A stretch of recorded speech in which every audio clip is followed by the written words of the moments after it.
Assalamualaikum warahmatullahi wabarakatuh.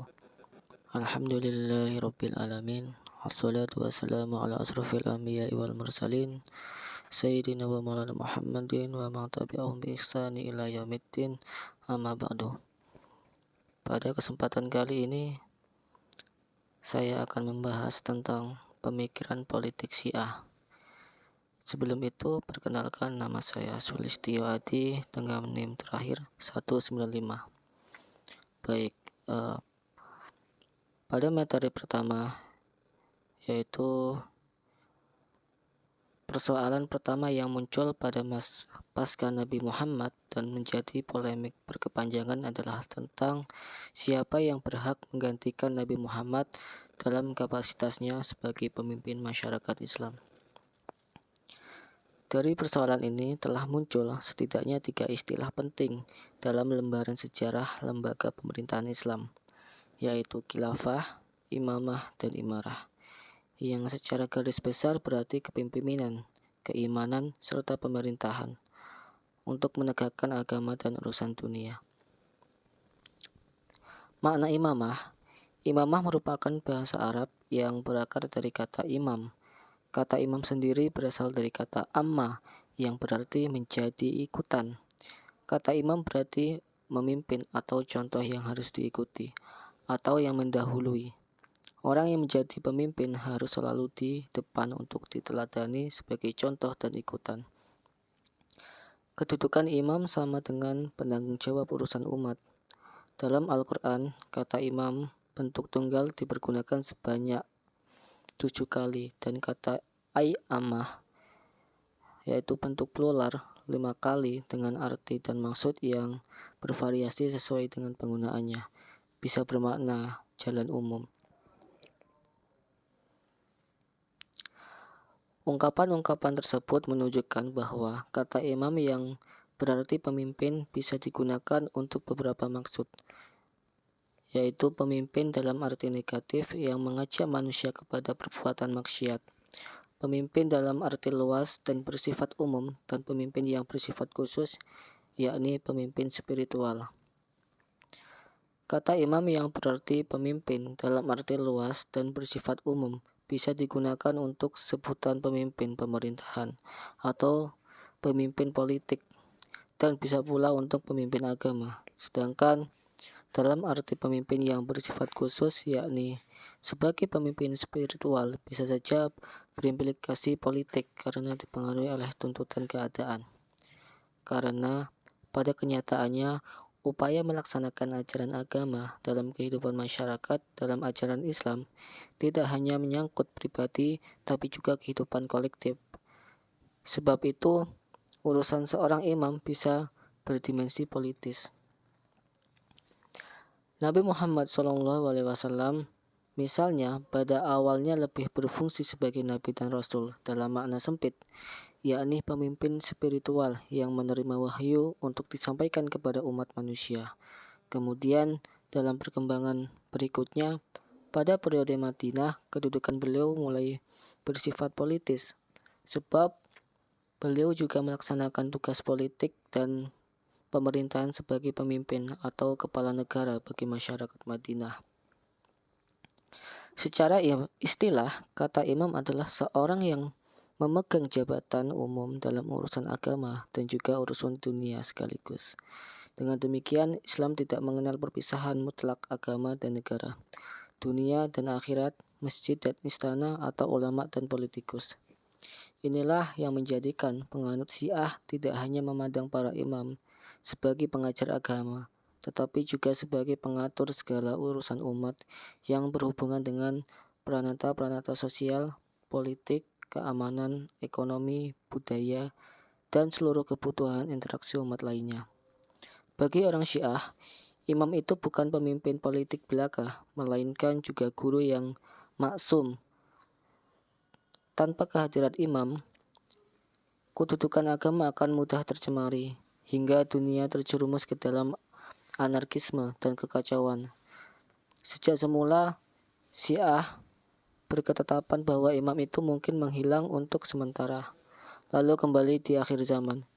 Imam akan berperan mengisi dunia dengan keadilan, sebagaimana sebelumnya terisi dengan kepalsuan dan kesewenang-wenangan. Kemudian yang kedua yaitu kriteria imamah, ismah, dan ilmu. Imam yang menggantikan Nabi Muhammad bukanlah sembarang orang, tetapi harus memiliki sejumlah sifat yang dimiliki Nabi. Oleh karena itu, persyaratan menjadi imam tidak cukup harus seorang Quraisy seperti yang diyakini sahabat ketika itu, tetapi harus pula memiliki syarat-syarat lain, yaitu ismah, kemampuan menjaga diri dari dosa walau sekecil apapun, dan al-ilmu, ilmu yang sempurna. Imamah yang memiliki sifat ismah perlu karena syariat tidak akan dapat berjalan tanpa adanya kekuasaan mutlak yang berfungsi memelihara serta menafsirkan pengertian yang benar dan murni, tanpa melakukan kesalahan terhadap syariat itu. Begitu pula dengan ilmu imam, mestilah suci dan bersifat buduri, kehadiran langsung objek ilmu, dan syuhudi, atau tersaksikan dengan mata batin, atau bantuan gaib dan taufik ilahiyah. Selain itu, struktur jasmani, otak, serta urat syaraf dan potensi ilmiah pada imam sempurna dan senantiasa mendapat pertolongan ilahi. Semua itu mutlak diperlakukan untuk sampainya pesan-pesan ilahi secara jelas dan sempurna, tanpa cacat dan kesalahan. Jadi, bagi Syiah, orang yang memenuhi syarat untuk berperan sebagai penafsir hukum Tuhan hanyalah perantara atau supra-manusiawi yang diberi petunjuk oleh pencipta hukum tersebut, yaitu para imam. Karenanya Syiah mengembangkan teori tentang imamah sesuai dengan ketentuan imam yang dipilih oleh Tuhan dan bukan hasil pilihan umat manusia. Syiah melainkan menggunakan dalil akal untuk menetapkan ismah para imam. Juga mengajukan dalil nakli, Al-Quran dan hadis. Di antaranya yang cukup jelas adalah firman Allah kepada Nabi Ibrahim alaihissalam, bahwa imam akan diangkat dari keturunannya. Dan ingatlah ketika Ibrahim diuji Tuhannya dengan beberapa kalimat, lalu Ibrahim menunaikannya. Allah berfirman, sesungguhnya aku menjadikan engkau imam bagi seluruh manusia. Ibrahim berkata, dan saya mohon juga dari keturunanku. Allah berfirman, janjiku ini tidak berlaku untuk orang yang zalim. Quran Surat Al-Baqarah ayat 124. Ayat ini membicarakan tentang kisah Nabi Ibrahim alaihissalam yang setelah melewati fase kenabian dan kerasulan dan setelah lulus dalam sejumlah ujian berat, maka Nabi Ibrahim alaihissalam diangkat menjadi imam seluruh manusia dengan kesungguhannya. Nabi Ibrahim meminta kepada Allah agar jabatan ini diberikan juga kepada sebagian keturunannya. Tetapi Allah menegaskan kepada Nabi Ibrahim bahwa orang zalim dan para pendosa tidak akan mencapai posisi ini. Fase terakhir dari ayat di atas menegaskan bahwa ketetapan Allah tidak akan mengenai orang-orang zalim. Menjelaskan bahwa dalam hal ini secara terperinci, kelompok manusia dibagi pada 4 posisi, yaitu yang pertama yaitu manusia yang zalim sepanjang umurnya. Yang kedua, manusia yang tidak zalim sepanjang umurnya. Yang ketiga, manusia yang zalim di awal umurnya dan tidak di akhir umurnya. Kemudian yang terakhir, manusia yang tidak zalim di awal umurnya, tetapi zalim di akhirnya. Kemudian materinya selanjutnya, ketetapan Syiah terhadap imamah.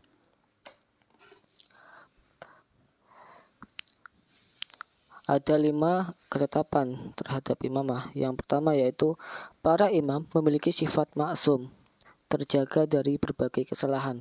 Mereka terbebas dari melakukan dosa, baik semasa kecilnya maupun semasa dewasa. Artinya, sepanjang hidupnya para imam ini tidak pernah melakukan dosa, baik itu dosa kecil maupun dosa besar. Lebih dari itu, dalam pandangan Syiah, para imam ini juga terlepas dari melakukan kesalahan ataupun lupa. Yang kedua yaitu setiap imam dititipi ilmu dari Rasulullah SAW untuk menyempurnakan syariat Islam.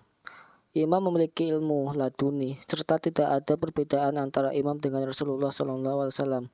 Sedang yang membedakan adalah bahwasanya Rasulullah SAW mendapatkan wahyu. Rasulullah SAW telah menitipkan kepada mereka rahasia-rahasia syariat Islam agar mereka mampu memberikan penjelasan kepada manusia sesuai dengan kebutuhan zamannya. Khawarijul ada sesuatu yang luar biasa. Terus kemudian yang ketiga yaitu khawarikul adah, sesuatu yang luar biasa, bahwa peristiwa yang luar biasa boleh terjadi pada diri imam, dan hal ini disebabkan oleh mukjizat. Jika tidak ada satu teks tertulis dari imam sebelumnya, maka dalam kondisi seperti itu penentuan imam harus berlangsung dengan sesuatu yang luar biasa. Kemudian yang keempat yaitu raja'ah, muncul kembali.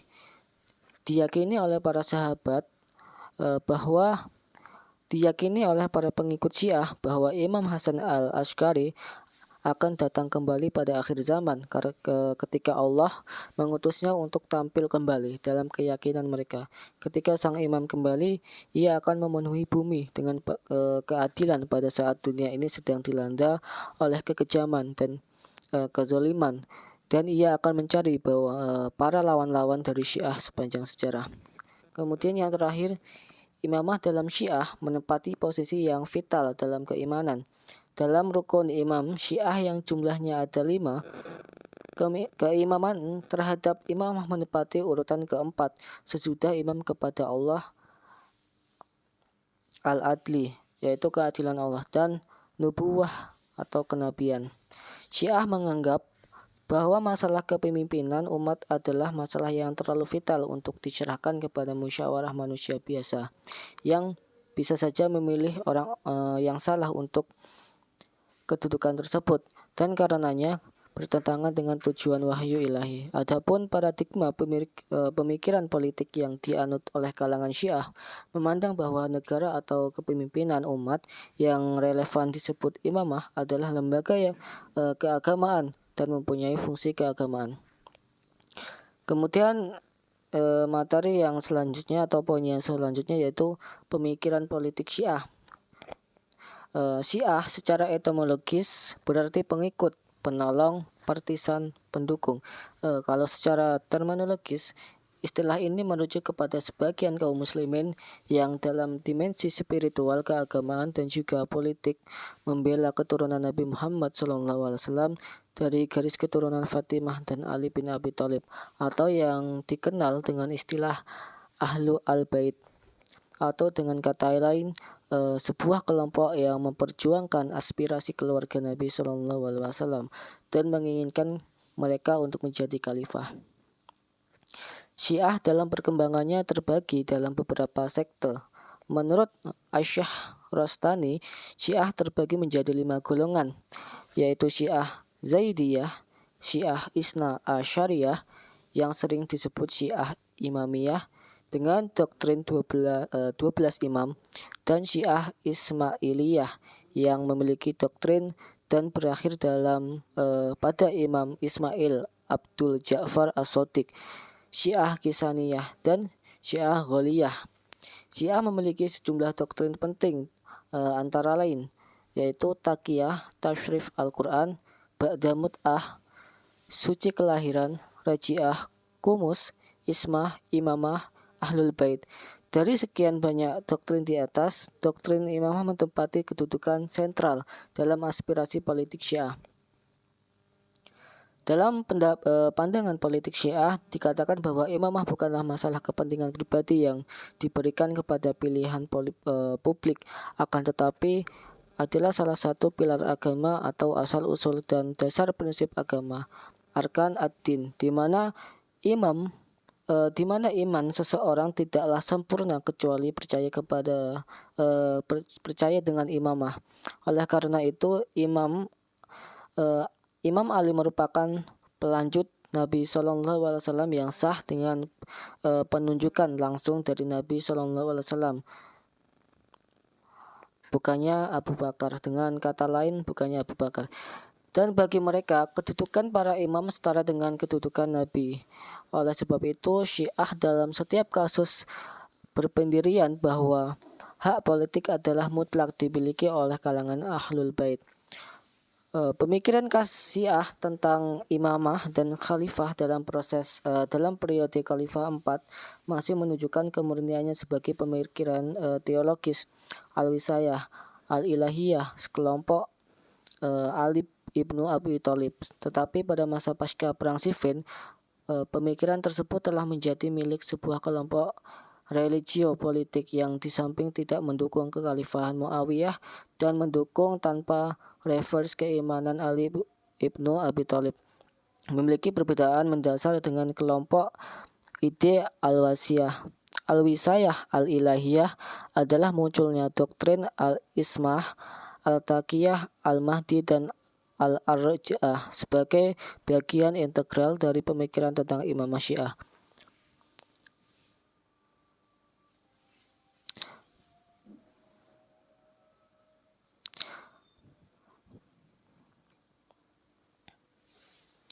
Syiah Isna Asyariyah adalah kelompok Syiah yang sejak awal meyakini adanya imam yang berjumlah 12 orang dari keturunan Ali Fatimah dengan urutan imamah. Sedang Syiah Zaidiyah adalah sekelompok Syiah yang memisahkan diri dari kelompok Isna Asyariyah pada imam kelima setelah Ali Zainal Abidin. Mereka berkeyakinan bahwa pengganti Ali Zainal Abidin adalah putranya yang bernama Zaid, bukan Muhammad al-Baqir, yang berpendapat bahwa imamah memerlukan pengakuan bukan sekedar penunjukan dan bai'ah umat. Doktrin Syiah secara makro, doktrin Syiah berpusat pada keyakinan tentang imamah Ali bin Abi Thalib dan ahlu baitnya. Doktrin tersebut kemudian terurai dalam konsep-konsep pendukungnya yang meliputi imah al-imam, at-taqiyah, al-mahdi, dan ar-raj'ah. Di samping konsep spesifik tentang kesyahidan, konsep imamah adalah sebuah teori kepemimpinan yang diyakini dan berkembang dalam pemikiran religio politik Syiah Imamiyah. Kata imam sebagai figur ummah diterjemahkan untuk menunjuk orang atau seseorang yang di samping memiliki hak sebagai pemimpin politik juga sebagai pemimpin keagamaan. Menurut konsep Syiah, otoritas keagamaan tidak dapat dipisahkan dengan otoritas politik dalam lembaga kepemimpinan umat. Bagi kaum Syiah, konsep imamah adalah kelanjutan dari konsep nubuwah, di mana manusia dengan kekuatan akal yang dimilikinya mampu membedakan antara kebaikan dan keburukan. Akan tetapi, meski disadari bahwa dengan hanya berbekal pada akal saja, manusia tidak mampu menguraikan masalah dan membimbing ke arah realisme dan tindakan yang benar. Semua sifat dan perbuatan buruk yang ada di tengah masyarakat bersumber dari manusia-manusia yang memiliki akal dan kemampuan yang membedakan kebaikan dan keburukan. Karena egoisme, kerakusan, dan hawa nafsu, akal manusia dikalahkan oleh emosi dan pada akhirnya mereka tersesat. Allah yang Maha Adil mesti membimbing manusia ke arah jalan kebahagiaan dengan cara yang tidak mungkin dikalahkan oleh hawa nafsu atau keliru dalam memberikan petunjuk. Inilah konsep nubuwah. Jadi kesimpulannya yaitu persoalan imamah merupakan bahasan tersendiri dalam dunia pemikiran maupun ranah hukum dalam Islam yang telah banyak mendapat perhatian secara khusus dari para ulama Syiah. Dalam paham Syiah ditetapkan hanya kalangan Ahlul Bait versi mereka saja yang berhak menyandang predikat sebagai imam untuk kaum muslimin. Adapun di luar itu, maka mereka sama sekali tidak mengakuinya. Sekian yang dapat saya sampaikan, kurang dan lebihnya saya mohon maaf. Bila yang benar itu datangnya dari Allah, bila yang salah itu datangnya dari saya. Sekian, wassalamualaikum warahmatullahi wabarakatuh.